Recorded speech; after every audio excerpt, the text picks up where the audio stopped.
My name is Lola Aneke and I welcome you to Speak Dial on Finding Help with Special Needs. Today I shall be discussing a topic that I've titled Keep Calm and Teach Procedure. Now, before I go on, I want to say a big shout out to every teacher out there, every therapist, every shadow that have supported a child with special needs, for every teacher who has accommodated a child with special needs in their inclusive classroom. You guys are the real MVP and I salute you. Thank you for making it easy for these children to learn with their neurotypical classmates. Thank you for making life easier for their parents too.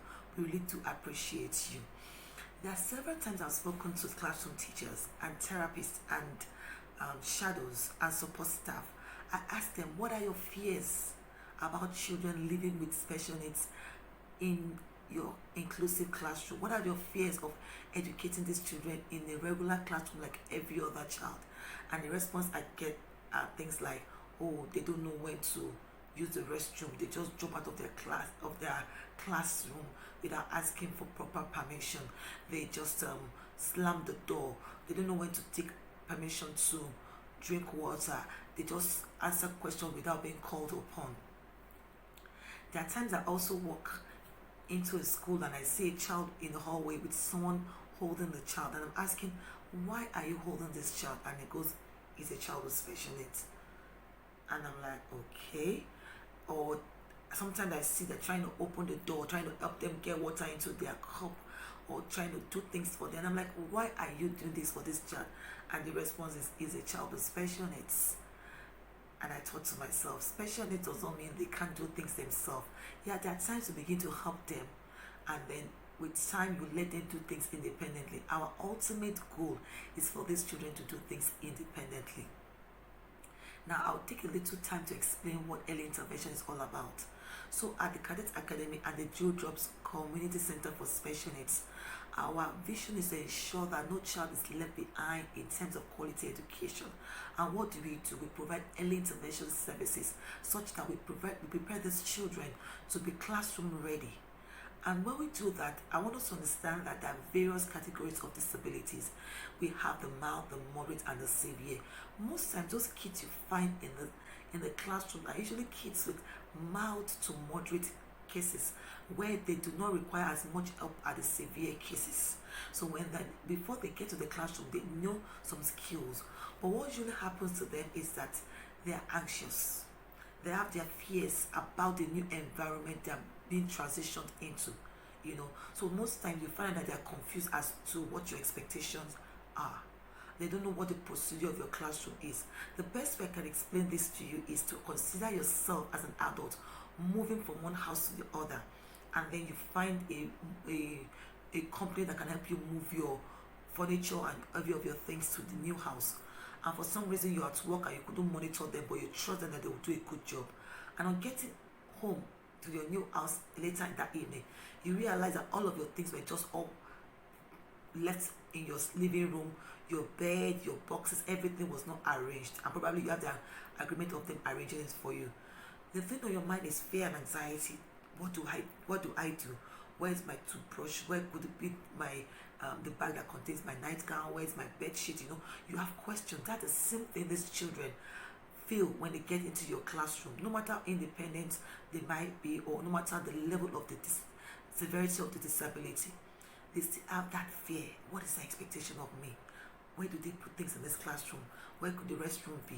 How do I enter the classroom? And that is what procedure is. Now, in life generally, we all engage in procedure in one way or the other. We might not realize it. We have procedure for crossing the road. We have procedure for making phone calls. We have procedure for entering the elevator. So, for example, I'm sure we've been taught at some point in our life that when you need to cross the road, you need to look left, right, and left.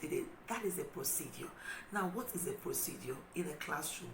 A procedure is simply a method or process of getting things done to ensure that your classroom runs smoothly. The way of getting things done so that you have a smooth and itch-free learning environment.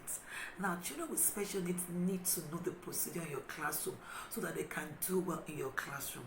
Examples of procedure in your classroom would be entering the classroom, taking permission to use the restroom, knowing how to sharpen their pencils, going for break during or going for recess, submitting assignments. Picking up their assignments, sharpening pencils, asking questions and answering questions. These are examples of procedure in your classroom, and you need to teach this to these children. Whether they're with a shadow or not, they're a member of your classroom. So you don't say, oh, let the shadow teach that, while my own neurotypical children, it's easier to teach them and they will get it fast. This child is a member of your classroom. Remember, when you accept that child, you are ready to bend and to wait and to accommodate, provide modification for that child. So you have to take that child as one of your students and teach the procedure the same way you would teach every of your children, not leaving it to the job of the shadow or the support staff. That child is also a part of your classroom. Now, how do you teach procedure to children, particularly those children with special needs, even if they require extra time? The first thing is to state the procedure you're teaching. I am teaching you how to ask questions in the classroom. That is a procedure we're learning. And then when you're teaching it, you need to model it to the children. So for example, when you could say the procedure for answering or asking questions in this class is, when you have a question, you raise up a red card. And when you want to answer a question, when you ask a question, you raise up a blue card. Now, the way to teach is not by just by saying it to them. You have to model it to them. You have to show them how it's done, probably with your TA or someone else. So you have the children watch you. Someone asks at the student and the other person asks at the teacher. So the teacher would ask a question. That means the child is going to show you the blue card to say, I want to answer a question. And if the child wants to ask a question, the person showing you, modeling it to you, will also show a red card to say, I want to answer. I want to ask a question. So I want to ask a question, you use up your red card. I want to answer a question, you use up your blue card. Now, once you've done that, once you've stated the exact procedure you're teaching, so our procedure is how to ask or answer a question, you state it, then you model it to the child. Now, the next thing will be to practice it. How do you practice it? You ensure that the children rehearse it over and over again, and you must supervise them so you can tell whether they have gotten it or not. Now, when they rehearse it over and over again with your supervision, you can tell whether they have gotten the procedure of answering questions in your classroom. Once they've gotten it, then you go on and then it's smooth. They know that this is how to answer questions. But if they do not, you have to reteach it again. And how do you reteach it? You state it again, you model it to them, and you practice it and see if they've gotten it, and then they are good to go with that particular procedure. Remember, there are several other procedures, but the three main ways to teach is to state the exact procedure you're teaching. You model it when you're stating it to them. Then you rehearse it by practicing it with the children. And when they are rehearsing, make sure that you are there to monitor and to ensure that they are getting, you're supervising them. And lastly, in case they do not get it, you reteach it again till it becomes a habit for the children. So today I've spoken to us about procedure, and I said that procedure is simply a method of or a process of doing things in your classroom effortlessly without itches, and to ensure that your classroom runs smoothly, your learning environment runs smoothly, so that child with special needs feel like a part of your classroom, and then things are done automatically without the child just running out when the times we or just shouting when you're asking questions.